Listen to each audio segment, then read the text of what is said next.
Okay, question number 10। तो question 10 कहता है 0 to π/2 2 log sine x minus log sine 2x dx, इसको integrate करना है। और क्या दिखता है यहाँ पर, थोड़ा सा साइन 2x यहाँ पर है, जिसको आप लिख सकते हैं 2 साइन x कॉस x। ये मुझे यहाँ पे थोड़ा आइडिया दिख रहा है। और फिर 2 लॉग साइन x तो ठीक है। और फिर हमको पता है कि लॉग के अंदर जो भी चीज़ें मल्टीप्लाई हो रही होती हैं वो ऐड में आ जाती हैं।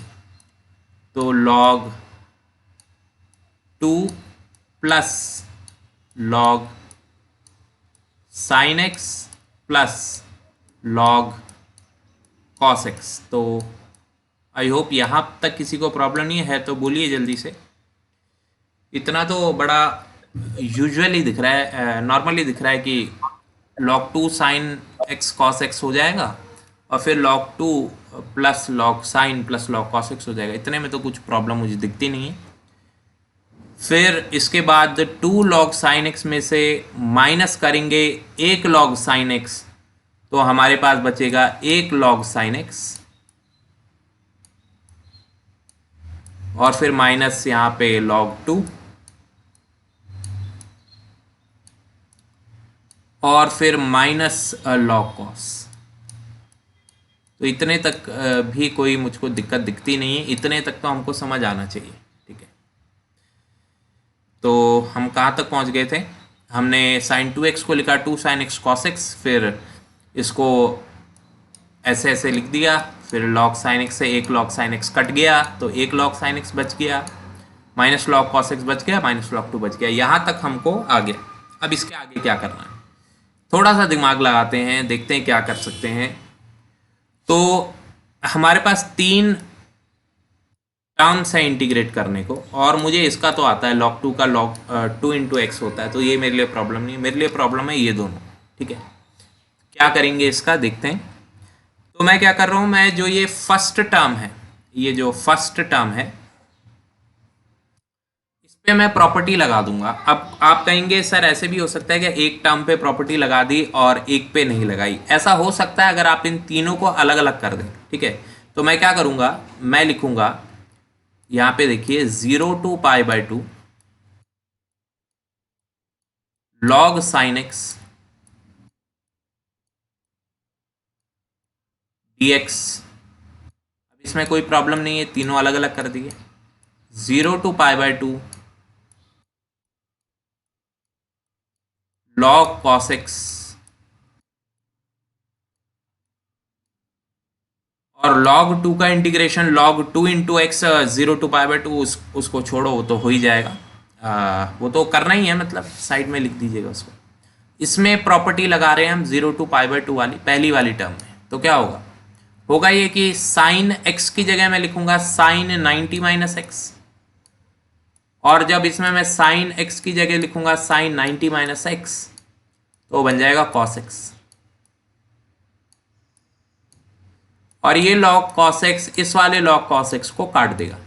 तो दोनों में मत बदलना, ऐसा ना हो कि आपने इसको cos में बदल दिया और इसको sin में बदल दिया, फिर तो आपके हाथ कुछ भी नहीं लगेगा। एक को बदल दिया काफ़ी है। अब देखो ये इससे कट जाएगा, और जो बचा यहाँ पे माइनस log 2 था, बस उसका इंटीग्रेशन अब होगा। ठीक है, तो ये तो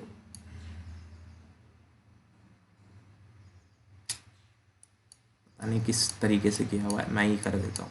तो यहाँ पे बचा है माइनस log 2 0 से π/2, और log 2 का इंटीग्रेशन हो जाएगा log 2 इंटू एक्स, और फिर x पे लिमिट भी लगानी है आपको, log 2 इंटू एक्स, और x पे 0 से π/2 की लिमिट भी लगानी है। तो जब आप लिमिट लगाओगे तो ऑब्वियसली आपको π/2 ही मिलेगा। अब तक आपको तजुर्बा हो गया होगा और काम हो जाएगा। ठीक है, सो माइनस log 2 π/2 आ जाएगा आपका आंसर। और कल भी हमने ये डिस्कस किया था कि log के बाहर नेगेटिव है, तो जब वो नेगेटिव को यहाँ भेजा जाता है अंदर कह सकते हैं तो लॉग हाफ बन जाता है, उसका लॉजिक भी बताया था, मतलब ये रेसिप्रोकल हो जाता है। तो बार बार एक ही बात रिपीट करने का कोई मज़ा नहीं आता है, ठीक है। फिर भी आपको डाउट होता है तो आप पूछ लिया करो। क्वेश्चन नंबर 11 देख रहे हैं हम। ये माइनस ए से ए की प्रॉपर्टी है, माइनस ए से ए की प्रॉपर्टी है, और जो फंक्शन आपको दिख रहा है वो इवन फंक्शन है। क्यों इवन फंक्शन है?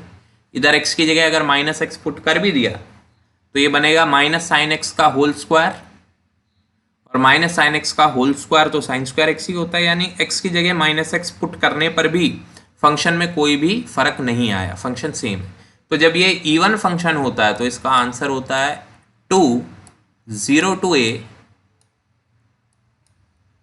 फंक्शन, और फिर आपको उसको इंटीग्रेट करना होगा, ठीक है। तो ये बन जाएगा ये प्रॉपर्टी लगाने के बाद। और कोई कहे कि सर ये 2 0 से pi by 2 sign square x का इंटीग्रेशन होगा कैसे, तो इसको देख लीजिए, जैसे इसका हुआ था वैसे ही इसका होगा, सेम पहली प्रॉपर्टी लगेगी ये कॉस स्क्वायर में। अब वो अभी किया है, आज ही किया है क्वेश्चन, तो इससे करना है। अच्छा, अगर ये वाला क्वेश्चन ले ले 13, तो ये ऑड फंक्शन है क्योंकि साइन माइनस एक्स बनेगा माइनस साइन एक्स, और माइनस साइन एक्स की पावर 7 माइनस साइन एक्स, तो इसका आंसर 0 हो जाएगा। तो ये तो बड़ी आसानी से हो गया हमारा काम, ठीक है। ओके, तो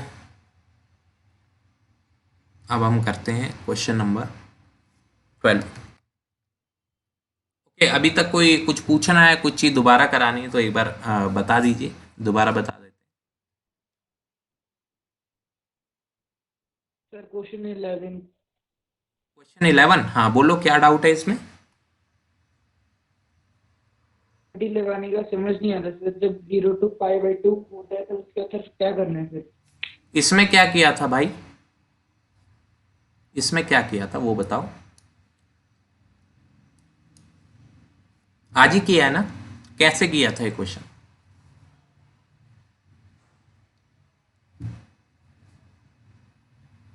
थोड़ा सोचो और बताओ।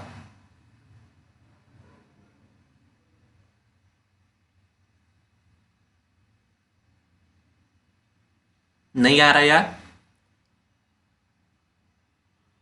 No sir.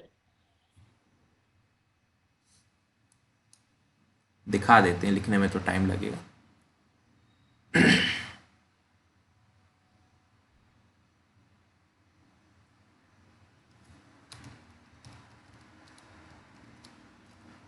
तो हमने इसको इस तरीके से किया था कि इसमें प्रॉपर्टी नंबर 1 लगाई थी। प्रॉपर्टी 1 कहती है कि, नहीं अब मुझे बताने दो। प्रॉपर्टी 1 कहती है कि x की जगह π/2 माइनस एक्स पुट करना है, और जब आप x की जगह π/2 माइनस एक्स पुट करेंगे यानी a माइनस एक्स, तो cos 90 माइनस एक्स बनेगा साइन, और फिर इस पहली इक्वेशन और दूसरी को ऐड कर देंगे तो लेफ्ट में आएगा i प्लस आई 2i, और राइट में cos square x plus sine square x आ जाएगा 1, और 1 का इंटीग्रेशन हो जाएगा x 0 से लेकर π/2 तक, और फिर इसमें upper value minus lower value π/2, 2i is equal to π/2, i is equal to π/4। अब यही चीज़ आप कह रहे हो, मुझसे पूछ रहे हो इसमें बताओ। जब इसमें प्रॉपर्टी लग गई, ये बन गया 0 से π/2 twice of sine square x,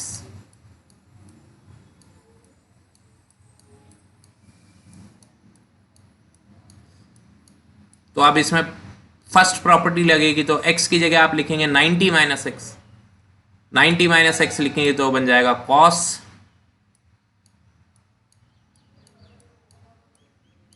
तो ये हो गया 0 से π/2, और ये बन गया cos स्क्वायर, और अब इनको ऐड कर दो,